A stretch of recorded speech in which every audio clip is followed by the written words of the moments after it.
Hey everyone, my name is Wedge. Modern season is almost upon us, and now seems like as good a time as any to show you this crazy awesome modern budget allies deck. Yeah, you heard me. Yeah, pigs fly. Yes, there's a competitive budget modern allies deck. I'm excited about it too. You're gonna love this. If you enjoy budget deck techs and want more of these, make sure to hit that like button. Lets us know what you want.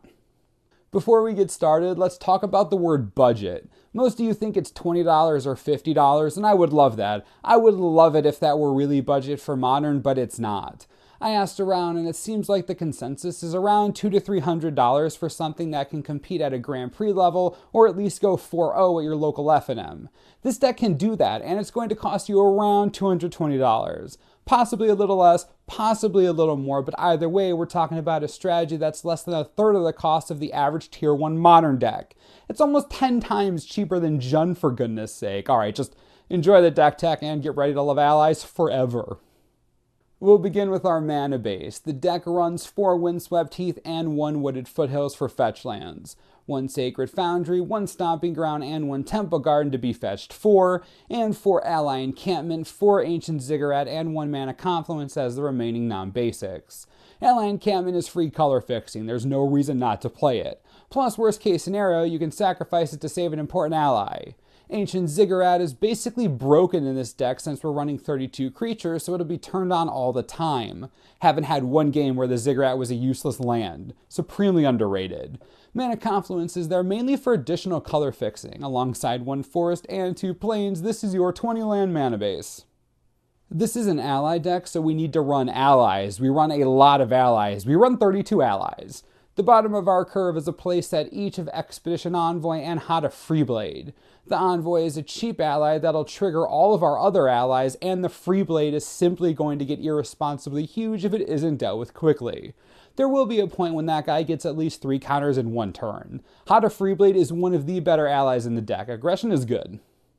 Speaking of aggression, our aggressive 2-drops in the deck are playsets of Akoum Battlesinger, Oran-Rief Survivalist, and Kazandu Blademaster.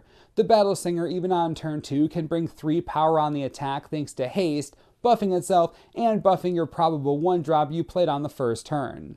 As the game goes on, the Battlesinger becomes even more dangerous, granting all allies +1/+0 when it enters. In multiples, it gets even scarier. It's a great card.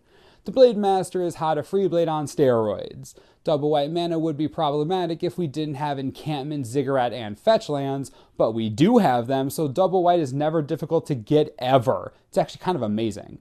Anyways, the Blademaster wins in combat against basically anything, and Vigilance helps when we're in an aggro mirror, specifically against something like Zoo. That first strike and Vigilance combo is brutal. The Survivalist is essentially a filler ally with the ability we want on it. The last 2-drop we're running is Harabaz Druid, another 4 of. While this ally isn't very aggressive, it essentially puts you ahead a couple turns at least as long as you have a few other allies on the field. While there are no huge mana sinks in the deck, there's always board vomiting, and you want to do that as quickly as possible. Harabaz helps you do that and brings color fixing to the table, everything you want out of your ally Birds of Paradise. Our creature curve tops off at 3 drops. Our only playset at this level is Kabira Evangel. This card is straight up broken. Being able to grant your entire team protection from a color until end of turn is hilarious, especially against most anything that isn't Tron or Affinity. You blank most blocks and stop combat tricks effectively. The Evangel is a great card in a world full of low-cost sweepers like Pyroclasm and Anger of the Gods.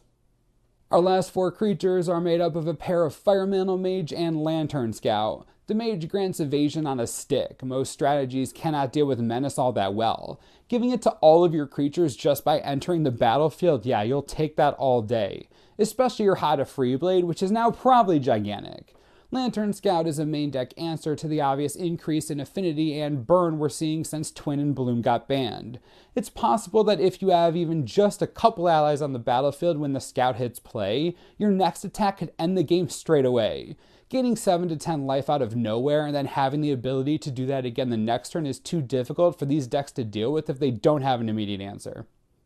Now that we're done with our 32 creatures, we're left with our 8 spells. Obviously, 4 of them have to be Collected Company. All of our 32 creatures are 3 mana or below, and they're all allies, which means that this instant speed spell is going to trigger a ton of stuff.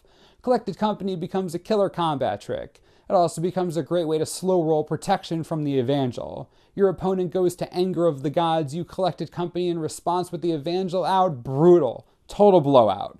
Collected Company is simply unfair in this strategy.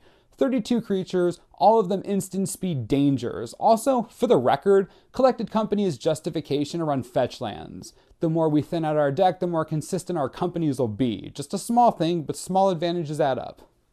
Our last 4 spells are Path to Exiles because Path is the best removal spell for this deck. It'll get random crap out of the way like Spellskite, or it'll stop some annoying Eldrazi's from beating our poor allies' faces in. Path to Exile is overpowered is basically what I'm saying.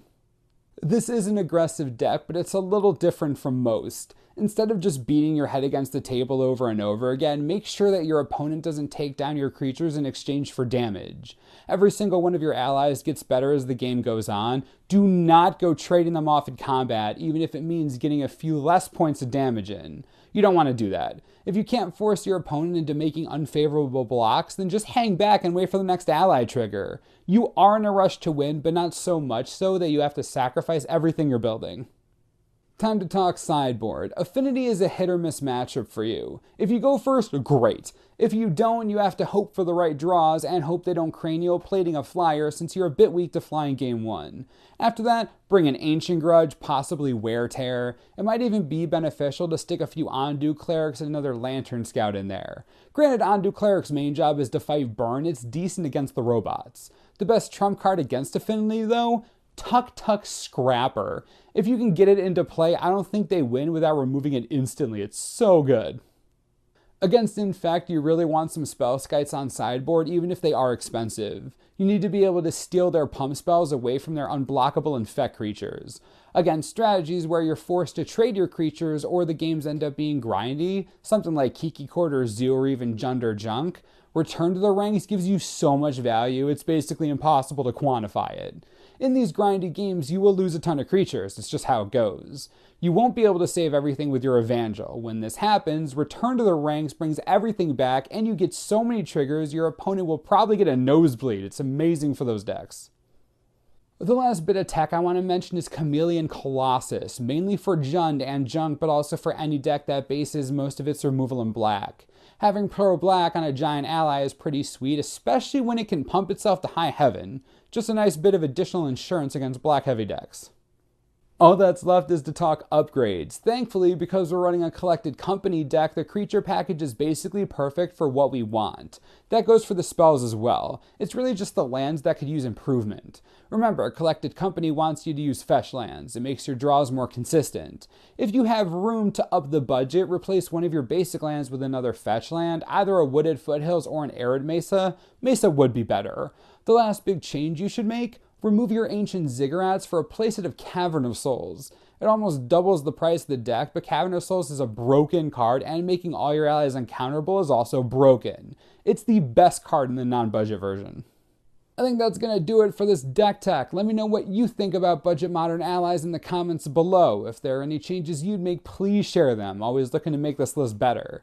You don't have to spend $1,000 in Modern to win. You can spend significantly less than that and embarrass everyone with your sweet army of allies. It's good to have friends. As always, subscribe for the latest and most reliable Magic the Gathering information you could ever need. This is the Mana Source. I'm Wedge. Thanks for watching. We'll see you next time.